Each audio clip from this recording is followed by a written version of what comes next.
Hello बच्चों, कैसे हैं आप लोग बेटा। होप आपकी प्रिपरेशन फुल पेज पे फुल स्पीड से चल रही होगी, क्योंकि मैंने आपको आपके स्टडी डेस्टिनेशन बायोनिधि आरआरजी पर सारे के सारे वन शॉट, सारे के सारे unit wise, chapter wise PYQs discuss करवा दिए हैं।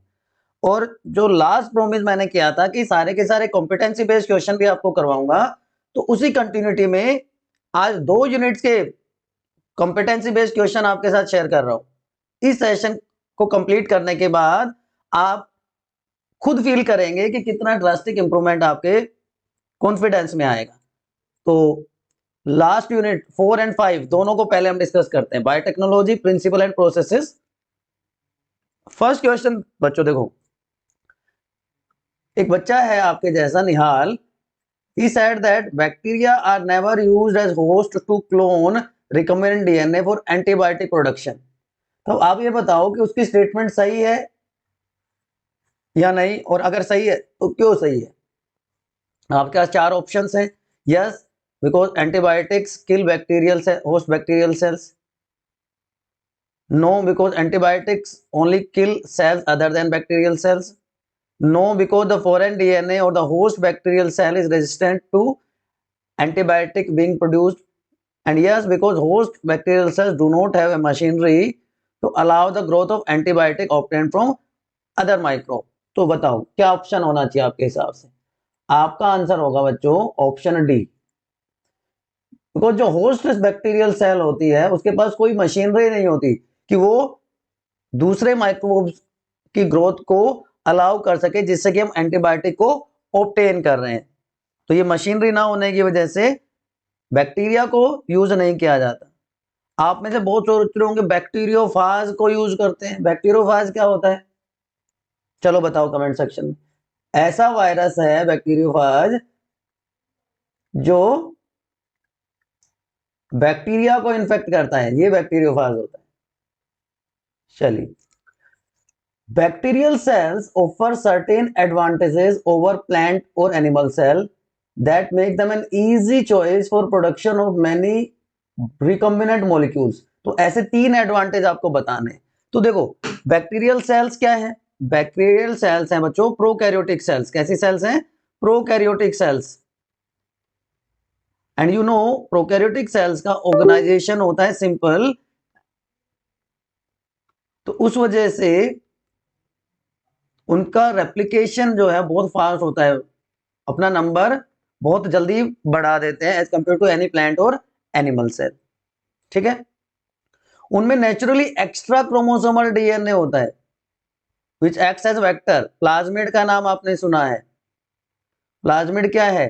Extra chromosomal double circular self replicating structures होते हैं प्लाज्मिड्स, है ना। तो उनको as a carrier, as a vector use कर सकते हैं। और उनमें वेल डिफाइंड न्यूक्लियर मेम्ब्रेन नहीं होती, तो इसकी वजह से इजीली जो रिकम्बिनेंट प्लाज्मिड है उसको इसमें इंट्रोड्यूस किया जा सकता है, जिससे फर्दर रेप्लिकेशन करवाना हो, चाहे मैसेंजर आरएनए की फॉर्मेशन करवानी हो ट्रांसक्रिप्शन प्रोसेस के थ्रू, या ट्रांसलेशन के थ्रू प्रोटीन की सिंथेसिस होनी हो, सारे के सारे प्रोसेसेस इजीली हो सकते हैं। मैं चाहूं तो आपको डायरेक्ट आंसर भी बता सकता हूं, लेकिन आपको एक कंसेप्चुअल नॉलेज होना बहुत जरूरी है, इसलिए मैं आपको डिटेल में भी बता रहा हूं सारी की सारी चीजें। 2 रीजंस बताने हैं आपको why it is important to introduce gene of interest in a vector and then into host cell or insert it directly into the host chromosomal cell। ठीक है, देखो होस्ट सेल में उसको इंट्रोड्यूस करवाने की जरूरत क्यों पड़ी, ठीक है, यही पूछ रहा है। या उसके जो डायरेक्टली होस्ट के जीनोम में उसको इंट्रोड्यूस क्यों करवाया जाता है। अगर फॉरेन डीएनए है, जिसको हम एलियन डीएनए भी कहते हैं, अगर वो साइटोप्लाज्म में रहेगा तो it can be degraded by enzymes. It can be degraded by enzymes और उसका रेप्लिकेशन नहीं होगा। क्यों? क्योंकि ओवरआई साइट नहीं होंगी वहां पे, और अगर रेप्लिकेशन नहीं होगा, वो अपनी कॉपीज नहीं बना पाएगा, तो उसका इनहेरिटेंस भी नहीं होगा। इसलिए उसको या तो डायरेक्टली या वेक्टर में उसको इंट्रोड्यूस करवा के होस्ट सेल में पहुंचा दिया जाता है। Next question, which of the given statements is correct. देखो ये ध्यान रखने की जरूरत है बेटा, कहीं पे आपको इनकरेक्ट पूछेगा, कहीं पे करेक्ट पूछेगा, all of the above, none of the above, तो इस तरह के क्वेश्चन को बहुत ध्यान से पढ़ना है, करेक्ट बताना है आपको, correct. In contest of observing DNA separated by agarose gel electrophoresis. तो सबसे पहले आप मुझे बताओ कॉमनली यूज्ड जेल कौन सा होता है, नाम में ही दिया हुआ है एगरोज। इसके अलावा पॉली एक्रेलेमाइड जेल इलेक्ट्रोफोरेसिस पेज भी की जाती है। तो उसमें क्या करते हैं, ये आपकी एनसीईआरटी की लाइन है बच्चों, एनसीईआरटी की लाइन है, विजिबल लाइट में नहीं देखते, इसलिए तो कह रहा है स्टेनिंग के थ्रू के बिना ही देख सकते हैं। Ethidium bromide stain DNA can be seen in visible light, नहीं, इथिडियम ब्रोमाइड स्टेन तो होता है लेकिन उसको यूवी एक्सपोजर से देखते हैं तो ऑरेंज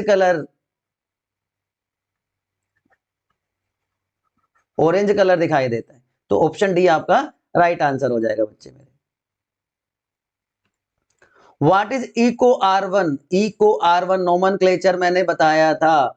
इको आर1 सबसे पहले बात तो ये रेस्ट्रिक्शन एंडोन्यूक्लियेज है, रेस्ट्रिक्शन एंजाइम जिनको मोलिकुलर सीजर्स कहा जाता है, मोलिकुलर सीजर्स कहा जाता है। दो टाइप के होते हैं, एक्सोन्यूक्लियेज एंड एंडोन्यूक्लियेज, एक्सो एंड एंडोन्यूक्लियेज, ठीक है।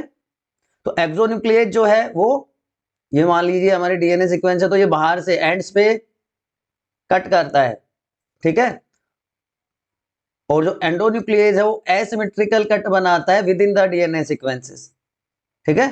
तो इको आर1 क्या है, एंडोन्यूक्लियेज है, एंडोन्यूक्लियेज है, ठीक। What will be the molar concentration of human DNA, बहुत इंपॉर्टेंट क्वेश्चन है बच्चों, बहुत इंपॉर्टेंट क्वेश्चन है, मोलर कंसंट्रेशन निकालनी है हमारे डीएनए की। अब आपको ये तो पता है कि टोटल नंबर ऑफ सेल्स कितनी है, डिप्लॉइड सेल्स कितनी है और हैप्लॉइड सेल्स कितनी है, पता है आपको।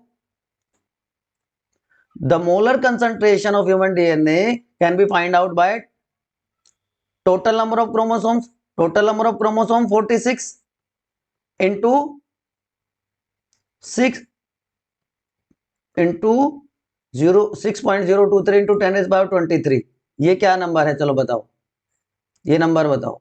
तो जब इसको मल्टीप्लाई कर देते हैं टोटल नंबर ऑफ क्रोमोसोम से तो नंबर ऑफ मोल्स मिल जाता है। केमिस्ट्री पढ़ी है आपने, फटाफट बताओ कमेंट सेक्शन में। तो ये आ जाएगा the molar concentration of DNA in each diploid cell of human beings is 277.06 into 10⁻23 moles. ये नंबर है, बताओ फटाफट क्या होता है, केमिस्ट्री वाले सारे बच्चे हैं पढ़े हुए। Why do DNA fragments move towards anode during gel electrophoresis? DNA कैसा है बच्चों, डीएनए होता है negatively charged, DNA is negatively charged, और वहां पे पॉजिटिवली चार्ज प्रोटीन्स होते हैं जिनको स्टोन प्रोटीन्स कहा जाता है, स्टोन प्रोटीन्स। और इसी की वजह से जो पैकेजिंग होती है न्यूक्लियोसोम की फॉर्मेशन होती है, ठीक। तो डीएनए क्योंकि नेगेटिवली चार्ज है so it moves towards positively charge anode, positively charge anode during gel electrophoresis. Gel electrophoresis में यही तो होता है, एक स्पेसिफिक साइज के सेगमेंट्स हमें मिलते हैं,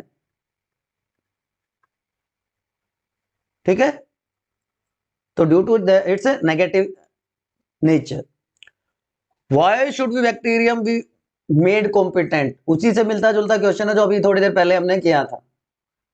and explain the role of micro injection and gene gun in biotechnology.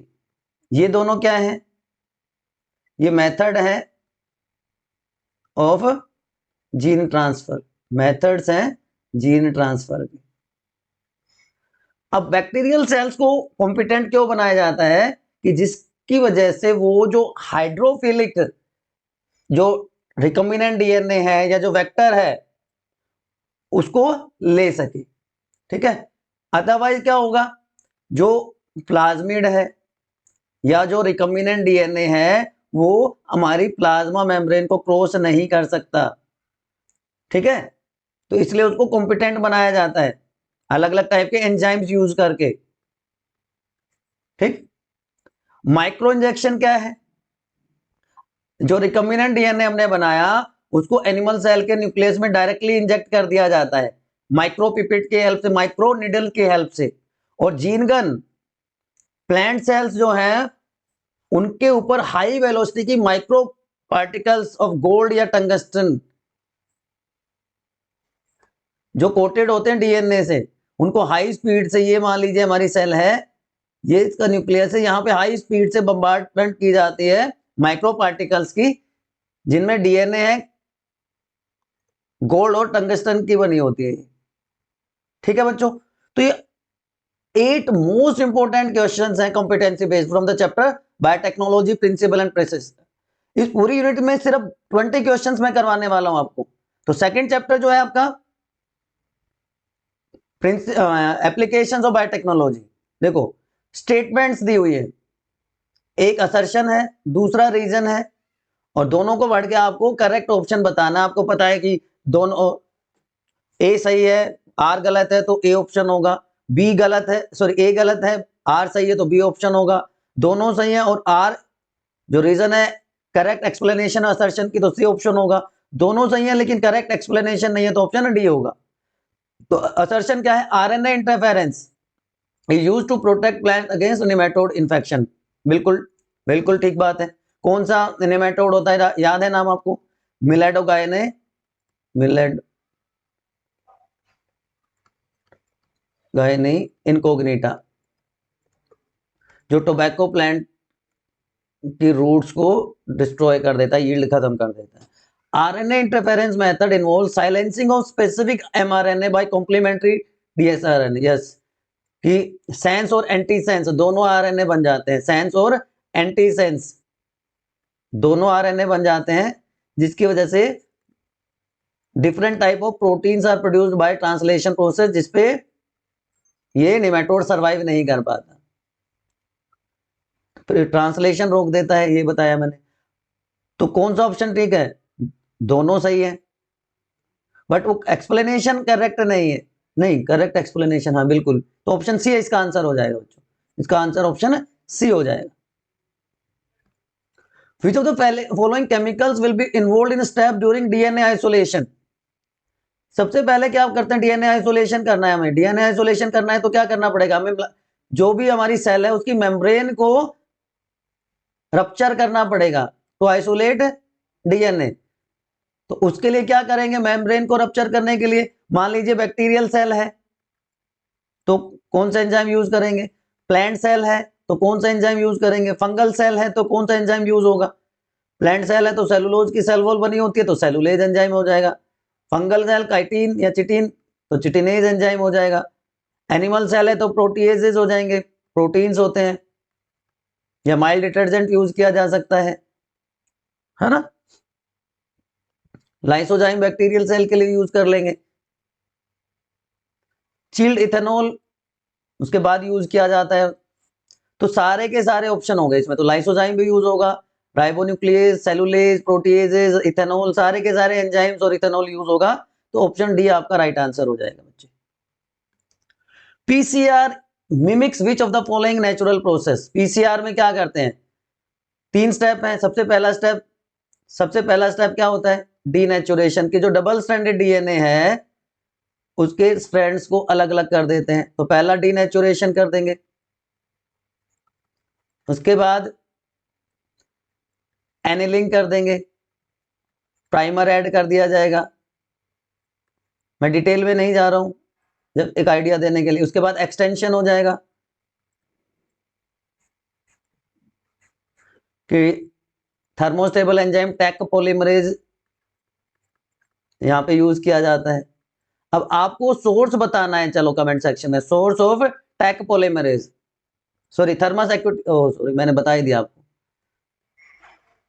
Thermos एक्विटिकस से ऑब्टेन किया जाता है।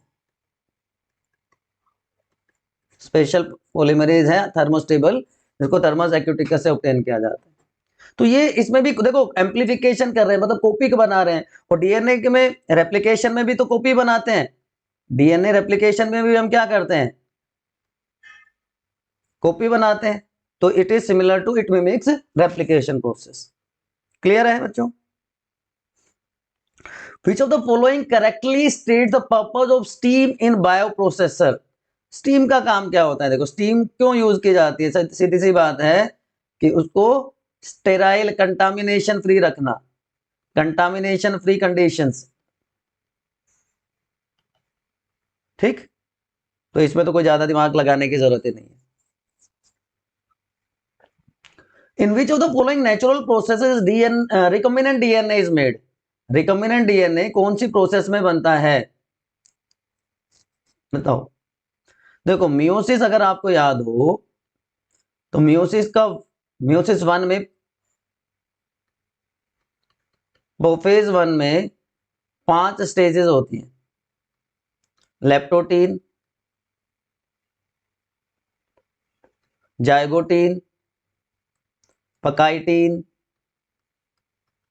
Diplotene and diakinesis. Diplotene and diakinesis. तो during pachytene stage crossing over occurs. तो क्रॉसिंग ओवर का मतलब भी तो क्या होता है, रिकॉम्बिनेंट्स आर फॉर्म्ड। तो प्रोफेज वन में मियोसिस वन के प्रोफेज वन में रिकॉम्बिनेशन होती है, और उसमें भी अगर बहुत ज्यादा हम स्पेसिफिक कहें तो पकाइटीन स्टेज में, पकाइटीन स्टेज। ठीक है।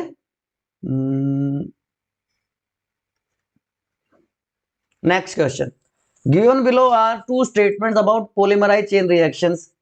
It mimics DNA replication happens in all the cells, अभी हमने बात करी थी। It can not be use to amplify, अरे इसका तो मतलब ही होता है जीन एम्पलीफिकेशन के लिए ही तो पीसीआर किया जाता है, जीन एम्पलीफिकेशन की, जब डिजायर्ड अमाउंट से कम हो, to get desired amount of DNA. तो डीएनए का अमाउंट कम है इसलिए, तो ये तो गलत ही हो गया, तो वो तो नहीं, इधर ए आ जाएगा इसका answer. Clear clear clear clear clear clear. चलिए next question for the session, what are transgenic animals. ये तो हमने थियोरेटिकल क्वेश्चंस में भी पढ़ा था, आगे देखते हैं। To produce transgenic animals the gene of interest introduced into the embryonic stem cell, these stems are undifferentiated and preferred target in the process of developing any transgenic animal. Give a reason why. वो देखो सीधी सी बात बता दी इसने, undifferentiated है, तो undifferentiated cell में property होती है, एबिलिटी होती है to form a complete organism, मतलब अलग अलग टाइप के पार्ट्स को बनाने की, कंपोनेंट्स को सेल के बनाने, पार्ट्स बनाने की उसमें कैपेसिटी होती है। ठीक है, इसलिए तो transgenic animals manipulated organisms, manipulated organisms, ऐसे ऑर्गेनिजम्स जिसमें जीन मैन्युपुलेशन हुआ है, addition, substitution, inversion, gene manipulation.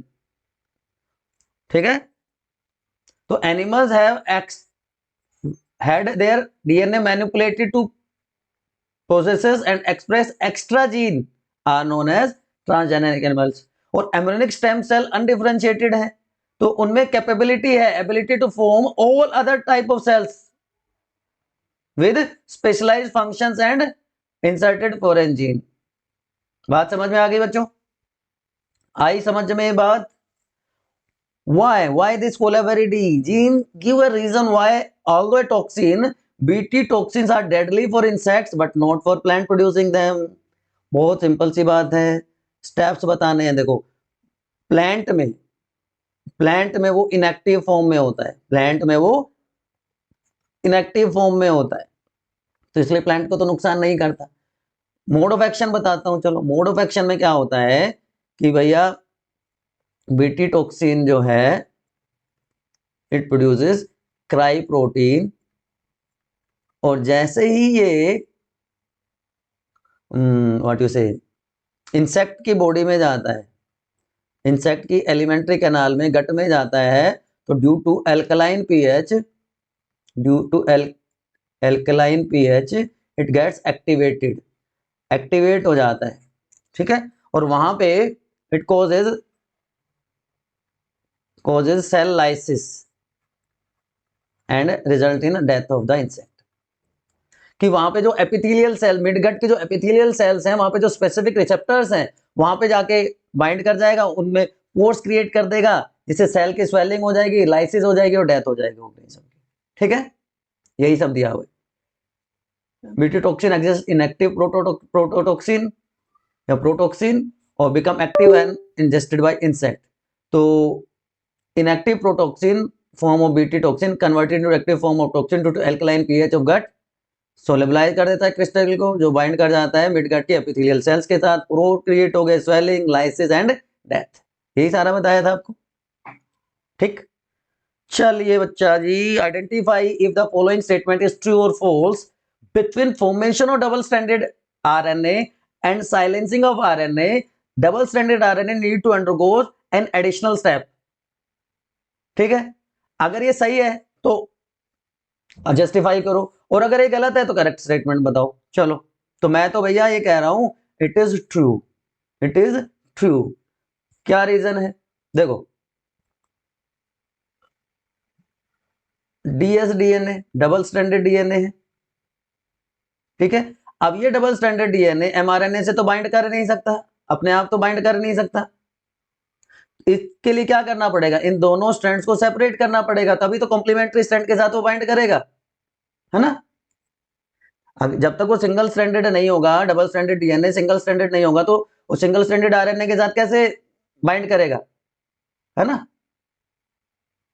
तो साइलेंसिंग से पहले इसको डीनेचुरेशन किया जाता है, इसका डीनेचुरेशन होगा। तो अब देखो, ट्रू है, since double stranded dsDNA is double stranded, it can not automatically bind to the messenger RNA, so the two strands must be separated so that single stranded RNA is obtained which can bind to the single stranded messenger RNA। बात समझ में आ गई, जो हम बता रहे थे, हम समझा रहे थे आपको। चलो जी बच्चे, अरे बच्चे हैं तो इंटेलिजेंट। गोल्डन राइस, क्यों राइस, कैसा राइस, जिसमें क्या होता है, चलो बताओ फटाफट कमेंट सेक्शन में। गोल्डन राइस की स्पेशलिटी क्या है, विटामिन ए इनरिच्ड है। is a variety of rice genetically modified to produce a compound beta carotene। yes, beta carotene होता है, जो कि विटामिन ए में कन्वर्ट हो जाता है ह्यूमन बॉडी में जाके। तो एक this was done by introducing genes coding for 3 enzyme PSY, LCYB and CRTL. 3 अलग अलग सोर्सेज से 3 एंजाइम्स के हेल्प से ये किया गया। Name the vector used, vector कौन सा यूज होता है, Ti plasmid. Ti plasmid, Ti plasmid का full form tumour inducing plasmid, tumour inducing plasmid. Agrobacterium tumefaciens, Agrobacterium tumefaciens, क्या कुछ याद आया, Agrobacterium tumefaciens. Natural genetic engineer, है ना, नेचुरल जेनेटिक इंजीनियर कहते हैं इसको, इन प्लांट्स इंजीनियर, ठीक। Ti plasmid can replicate well in plant genome and its gene can be express in the environment of plant genome, ठीक है। चलो, ये भी important question. Give a reason why trans animal used for the production of biological components of medicals over synthetic industrial products। देखो, industry में जब कोई चीज गई है तो उसकी कॉस्ट बढ़ जाती है। आप कहोगे सर ये कौन सा ट्रांसजेनिक एनिमल कौन सा हमारे घर में बनते हैं, कंपैरेटिवली, ठीक है। ट्रांसजेनिक एनिमल्स प्रोड्यूस करने से महंगा होता है इंडस्ट्रियल प्रोडक्शन, ठीक है। दूसरा, जब हम ट्रांसजेनिक एनिमल्स मतलब जीन्स में ही तो मैनिपुलेशन करवा रहे, कोई आर्टिफिशियल प्रोसेस तो नहीं करवा रहे, तो they are close to natural products, ठीक है। In the process of testing for effects of chemicals, transgenic animals are used and other rather than non-transgenic animals। क्योंकि ट्रांसजेनिक एनिमल्स में हम उन जीन्स को इंट्रोड्यूस करवा सकते हैं, ठीक है ना, उन जीन्स को इंट्रोड्यूस करवा देते हैं, जिसकी वजह से उस केमिकल के लिए, टॉक्सिक सब्सटेंस के लिए ज्यादा सेंसिटिव हो जाते हैं as compare to normal non transgenic animals. तो रिजल्ट जो है वो कम टाइम में मिल जाते हैं और ज्यादा एक्यूरेट होते हैं, ठीक है बच्चों। तो ये आपका आंसर हो जाएगा। लास्ट क्वेश्चन है इस यूनिट का 20th question. Hormones are broadly categorized as steroid hormones, protein hormones. Patients with type 2 diabetic generally have to taken insulin externally, बिल्कुल ठीक बात है, इंजेक्शन दिए जाते हैं। Researchers across the world believe that if insulin can be given orally it would be ideal as it would be closely mimic the movement of natural insulin. लेकिन फिर भी हम इंजेक्शंस देते हैं, क्यों? What type of hormone is insulin and इसको orally क्यों नहीं दिया जा सकता? देखो बच्चे मेरे, इंसुलिन जो है ना, इंसुलिन जो है प्रोटीन हार्मोन है। कौन सा हार्मोन है? प्रोटीन हार्मोन है। तो अगर हम इसको ओरली लेंगे तो क्या है? Pepsin, pepsinogen, pepsinogen inactive form में होता है, पेप्सिन एक्टिव फॉर्म में होती है, और फिर वहां पे स्टमक में ट्रिप्सिन भी है। तो इसको तो वो डाइजेस्ट कर देंगे स्टमक और इंटेस्टाइन में। ये इंटेस्टाइन में, स्मॉल इंटेस्टाइन में है, ये स्टमक में है, और वो स्मॉल सिंपलर फॉर्म में कन्वर्ट हो जाएगा। तो अपना जो इफेक्ट है वो तो वो दिखाई नहीं पाएगा, इसलिए उसको ओरली नहीं लिया जाता। तो बच्चों मेरे, ये आपकी बायोटेक्नोलॉजी यूनिट के 20 very very important, most important competency based question थे। इनमें से या कोई और कंफ्यूजन है तो एक बार फटाफट फटाफट फटाफट फटाफट आप अपने स्टडी डेस्टिनेशन बायोनिति आरआरजे पे पूछ लो, और hit the like button, comment, share, subscribe as much as you can. अब शुरू करते हैं लास्ट यूनिट के competency based question, that is ecology. Part 1 में दोनों यूनिट करवा दूंगा, उसके बाद बाकी तीनों यूनिट सेकंड पार्ट में आएंगे बच्चों, ठीक है? इस सेशन में हम 2 यूनिट कर रहे हैं। तो इकोलॉजी का फर्स्ट चैप्टर है ऑर्गेनिज्म एंड पॉपुलेशन, और द ब्लैक वॉलनट। मैं बता रहा हूं बच्चों, 99.9% चांसेस है इस क्वेश्चन के आने के। The black walnut plant secretes juglone, a chemical substance that destroy other plant like pepper growing within its root zone. जो वॉलनट प्लांट है वो एक केमिकल सिक्रेट करता है जगलान, जो कि दूसरे प्लांट्स को लाइक पेपर उनको डिस्ट्रॉय कर देता है, ठीक है? तो ये किस तरह का एग्जाम्पल है? ये एग्जाम्पल है अमेंसलिज्म का। अब आप मुझे एक एग्जाम्पल और बताएंगे, और आप मुझे बताएंगे व्हाट इज अमेंसलिज्म। डिटेल में आपको चैप्टर में करवाया हुआ है, डिटेल में, और बहुत मैंने 99.9% बोला है बच्चों, ये क्वेश्चन आएगा। A patch of grassland was inhabited by 100 goats. कितनी गोट्स हैं? 100। ये टाइम पीरियड है।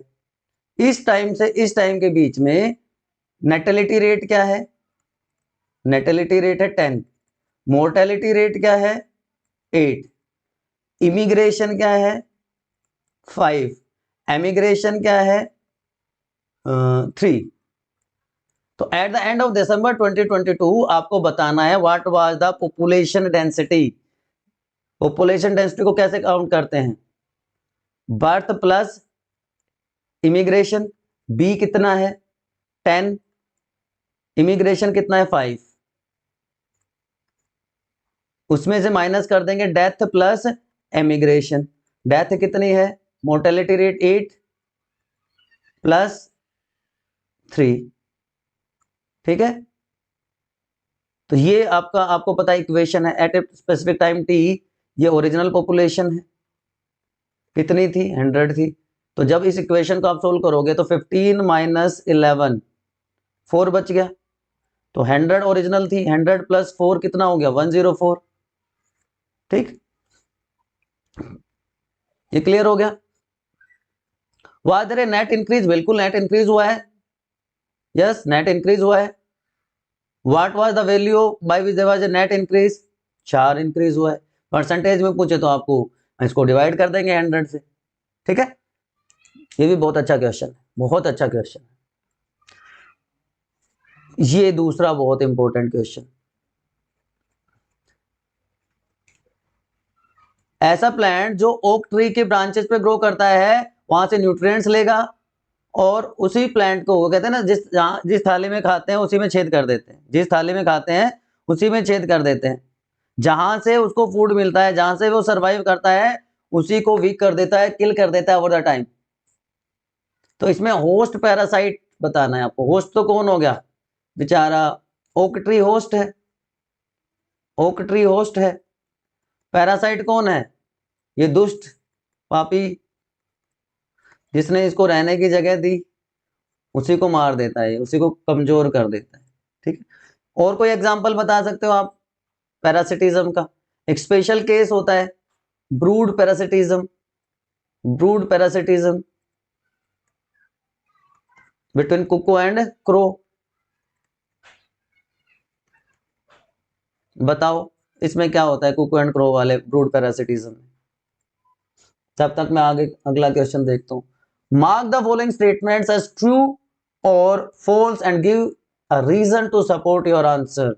Competition happens only between closely related species. बेटा मेरे, मैं बता देता हूं कंपटीशन कितने टाइप का होता है। कंपटीशन होता है, फिर आप खुद जज कर लेना। Intra specific, inter specific and with environment, environmental condition के साथ में।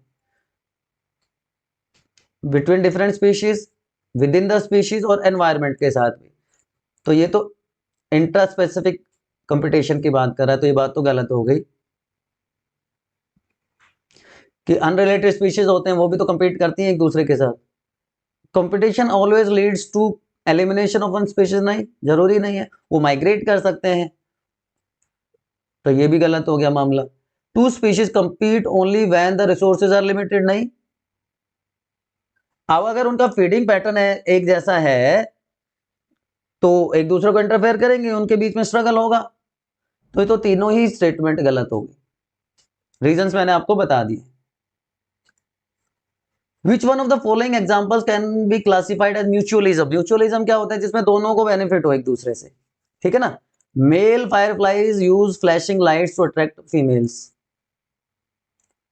Some flies will mimic the flash pattern of other species to attract and consume male। तो इसमें तो फायदा नहीं हुआ ना दूसरे का। The pitcher plant produces ant that mimic the scent of ripe fruit, which attract insects that feed on the fruit. And when insect land on the plant, they slip on the surface and fall into digestive। यहाँ पे भी नुकसान हो गया उसको। The night blooming flowers of Seneca cacti are visited by tiny Seneca moth that transfer pollens। तो ये तो वेक्टर हो गए पोलिनेशन के, है ना। द फीमेल मोथ ले egg on the flower petal and the larva feeds on the seed. दोनों को फायदा यहां हो रहा है, तो ये आंसर हो गया। Both species are getting benefited. तो समझ में आ गई बात, बहुत जल्दी समझ जाते हो आप लोग। A forest can accommodate a maximum of 500 deer. Carrying capacity कहते हैं कि सक्सेसफुली कितने ऑर्गेनिज्म सर्वाइव कर सकते हैं किसी एरिया में गिवन टाइम पे, that is known as carrying capacity. तो कैरिंग कैपेसिटी 500 है। इफ इनिशियल पॉपुलेशन कितनी थी, 100 थी। And the maximum per capita growth rate r कितना है, 0.05। तो rate of change of the population size for the given time period. तो growth rate into initial population, ठीक है, नेटिलिटी, कैरिंग कैपेसिटी। तो नहीं, इसमें कैरिंग कैपेसिटी से ही हो जाएगा ये के दिया हुआ है हमें। ये कैसी ग्रोथ होगी, लॉजिस्टिक ग्रोथ होगी, नहीं। तो लॉजिस्टिक ग्रोथ की इक्वेशन क्या होते हैं, लॉजिस्टिक ग्रोथ की equation dn upon dt is equal to R, जो कि मैक्स होती है, k माइनस एन अपॉन के।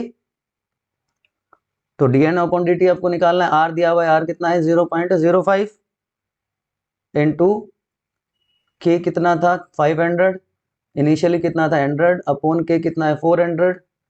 तो 0.05 into 400 upon,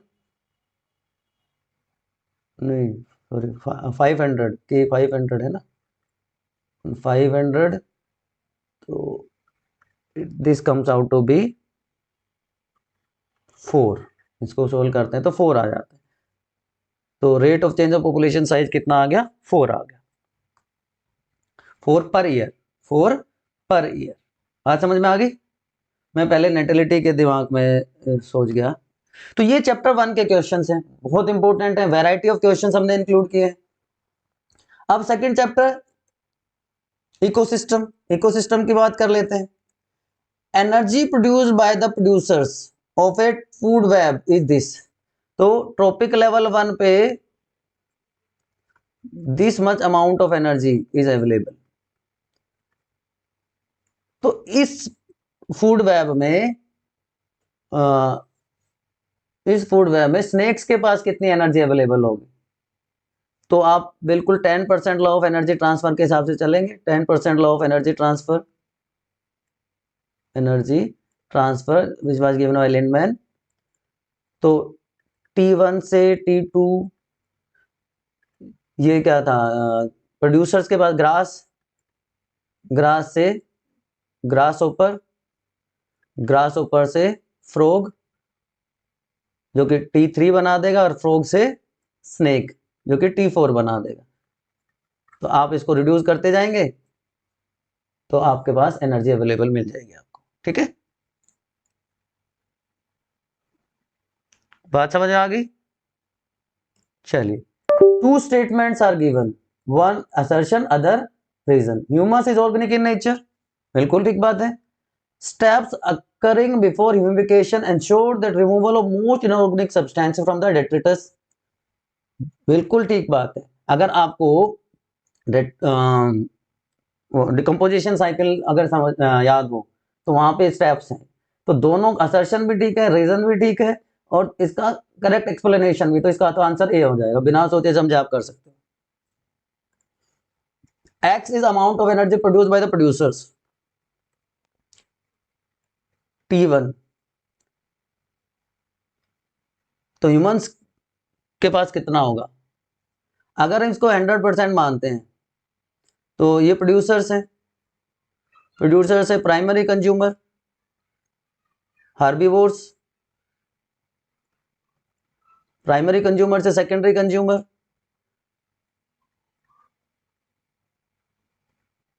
carnivores, small carnivores कह सकते हैं, और टॉप कंज्यूमर। तो यहां से यहां तक कितनी गई? कितना था? एक्स था।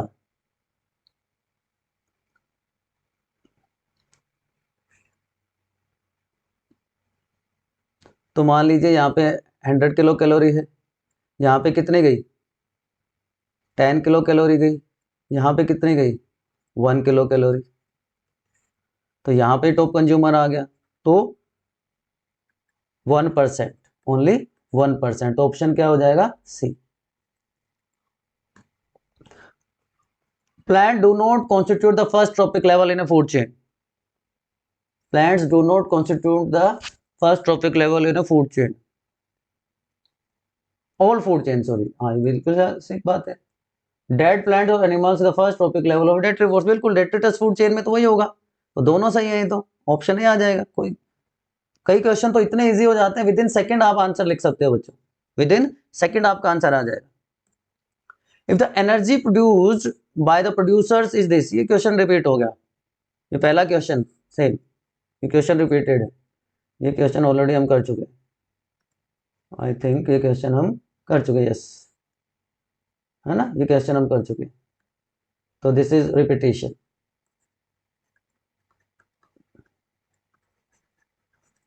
चलिए नेक्स्ट की तरफ चलते हैं। A carbon sink is any environment that can store carbon and remove it from the atmosphere. Which of the following will lead to decline in carbon sink?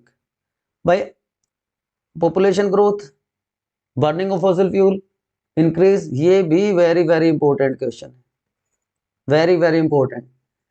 कि प्लांट ही तो स्टोर करते हैं, प्लांट ही तो store करते हैं carbon को in the form of carbon dioxide. Photosynthesis में उसको यूटिलाइज करते हैं। भाई पॉपुलेशन बढ़ रही है तो भी CO2 रिलीज हो रही है, फॉसिल फ्यूल में भी रिलीज हो रही है, इंडस्ट्रीज से भी रिलीज हो रही है। स्टोर कौन कर रहा है उसको? सिर्फ प्लांट्स। मतलब अगर प्लांट को काटेंगे तो कार्बन सिंक कम होगा, मतलब कार्बन का कंसंट्रेशन बढ़ेगा। तो ऑप्शन ए हो जाएगा इसका आंसर।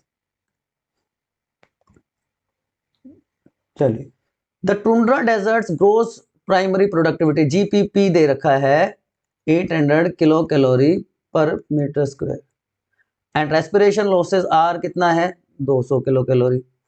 तो NPP is equal to GPP minus r. तो जीपीपी कितना है हमारा? 800 minus 200 is equal to 600 kilo calorie per metre square. As simple as that. Why do desert have least NPP across most ecosystem? Less water available, harsh climatic conditions, तो इसलिए।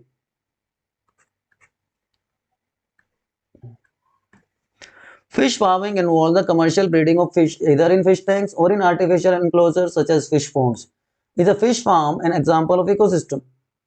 बिल्कुल बिल्कुल, क्योंकि क्या होता है इकोसिस्टम? क्या है? What is ecosystem? It is interaction of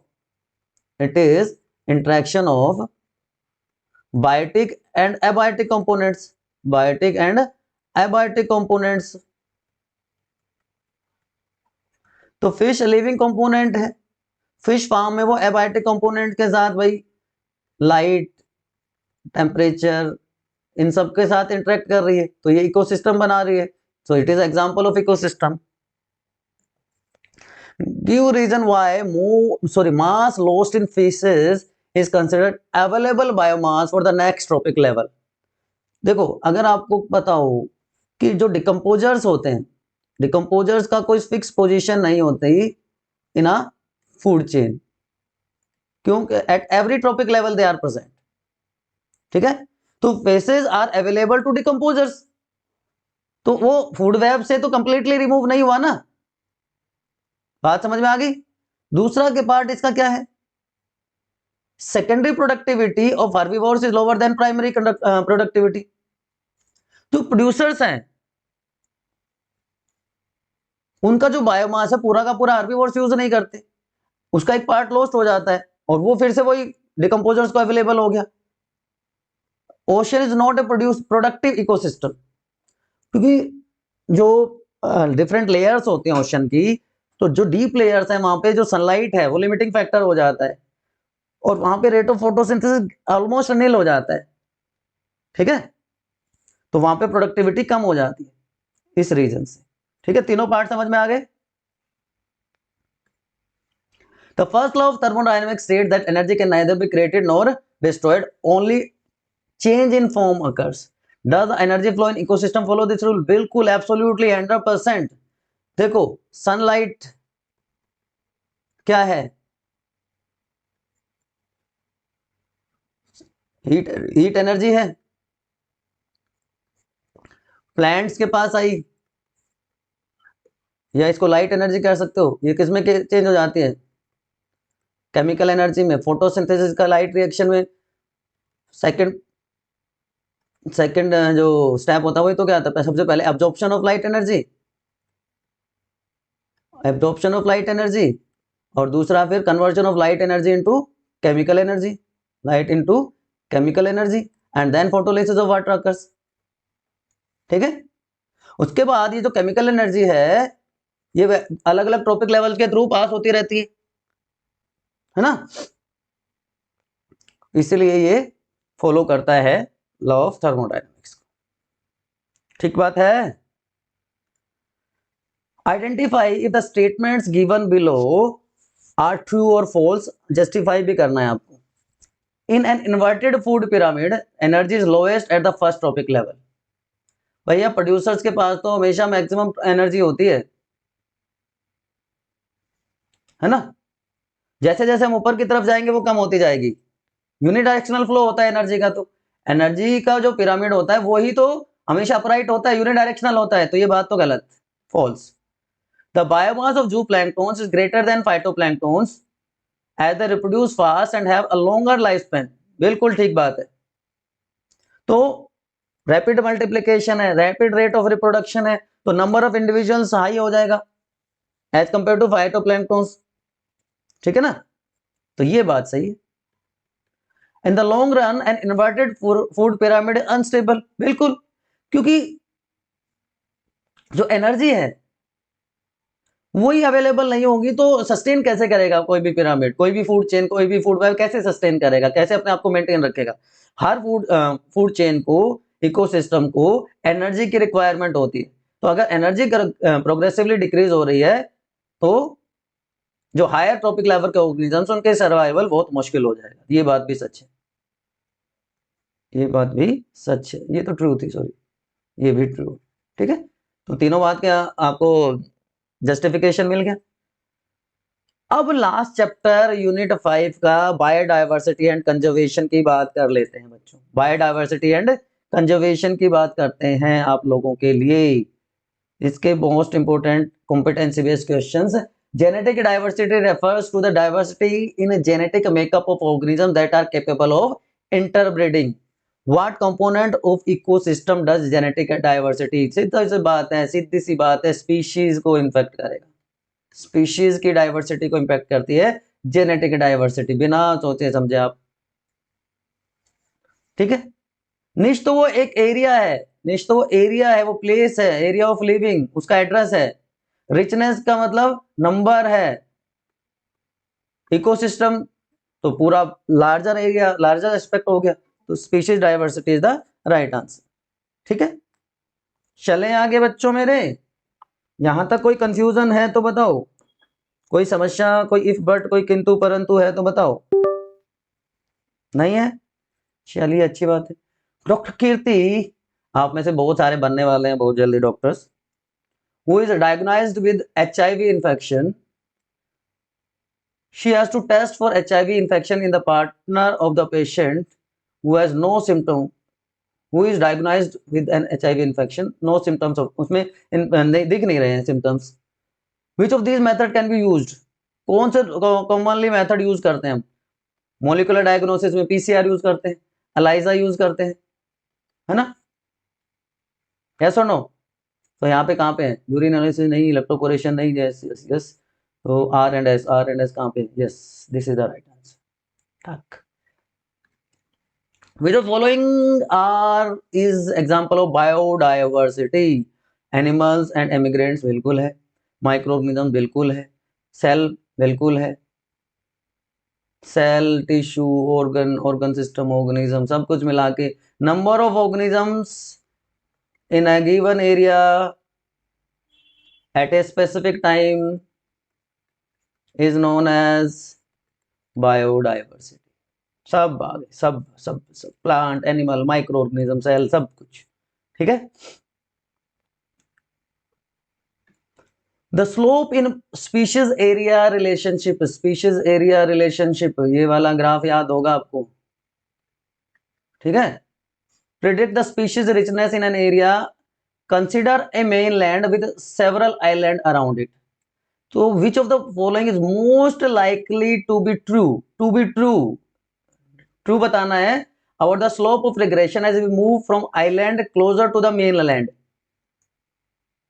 further away to those further away from it. Slope of regression, slope of regression क्या बताता है बताओ? स्लोप ऑफ रिग्रेशन जल्दी से बताओ कमेंट सेक्शन में। स्पीशीज एरिया रिचनेस में स्लोप ऑफ रिग्रेशन क्या बताता है, किसके बारे में आइडिया देता है? It indicates rate of change in the dependents, rate of change in the dependents. तो हम दूर जा रहे हैं तो ये डिक्रीज होगा, हम दूर जा रहे हैं तो ये डिक्रीज होगा बच्चों। ऑप्शन बी आपका आंसर होगा। टू स्टेटमेंट्स आर गिवन, एक असर्शन है, दूसरा रीजनिंग है, तो आपको असर्शन रीजन पढ़ के बताना है क्या सही है क्या गलत है। Genetic diversity can be increase by occurrence of migration, नहीं, बहुत सारे फैक्टर्स होते हैं।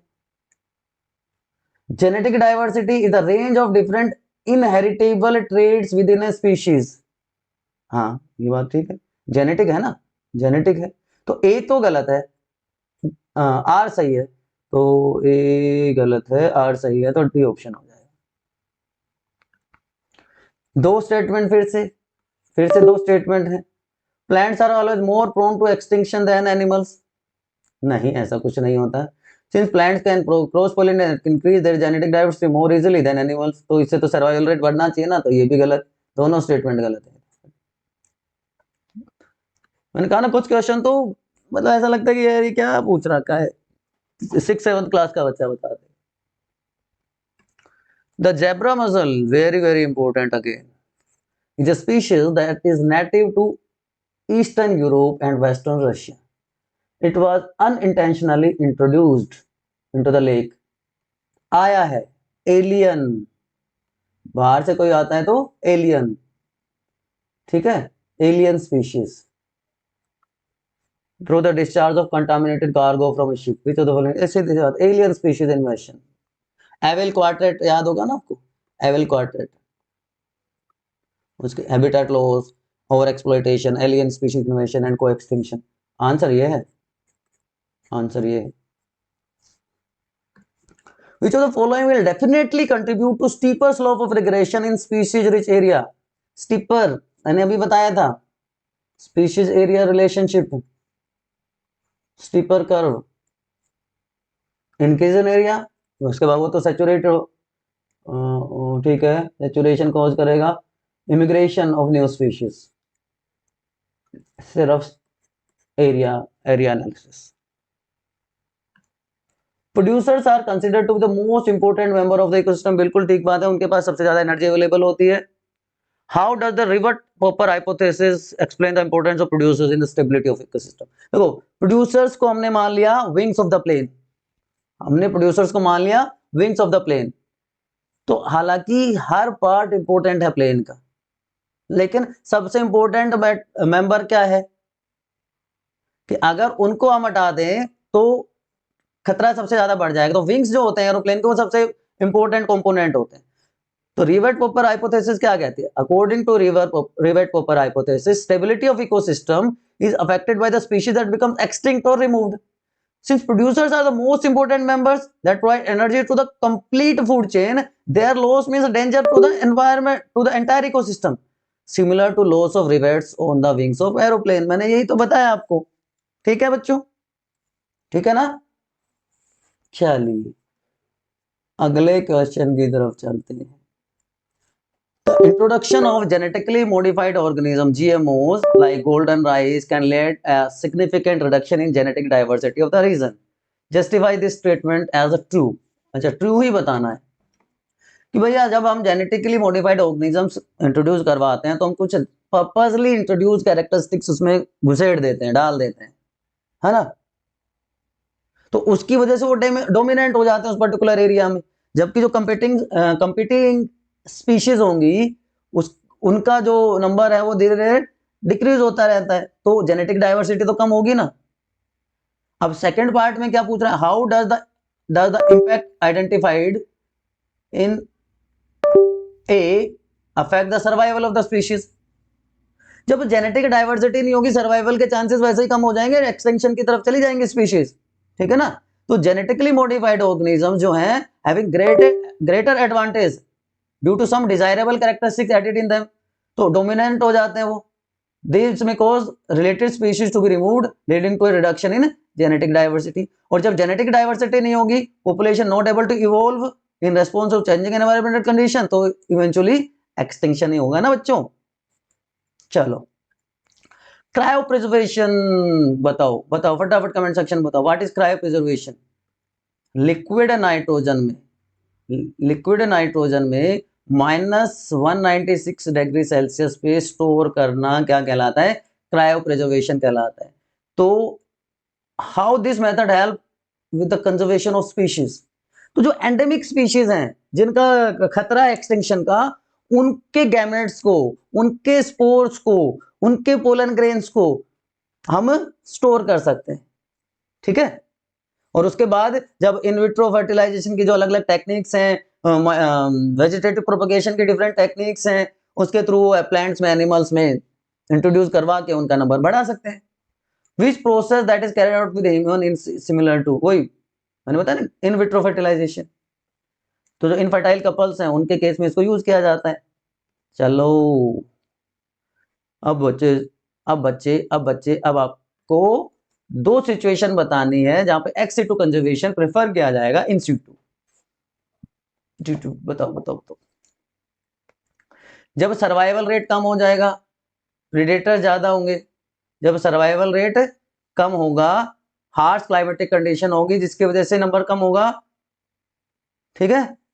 और हैबिटेट लॉस हो गया नेचुरल कैलेमिटी की वजह से, नेचुरल कैलेमिटीज की वजह से हैबिटेट लॉस हो गया, उस केस में एक्स टू कंजर्वेशन प्रेफर किया जाता है as compare to in situ conservation. And last question, इन दोनों यूनिट्स को मिला के जो लास्ट क्वेश्चन है, fish were the first vertebrates to exist and are the most diverse group of vertebrates.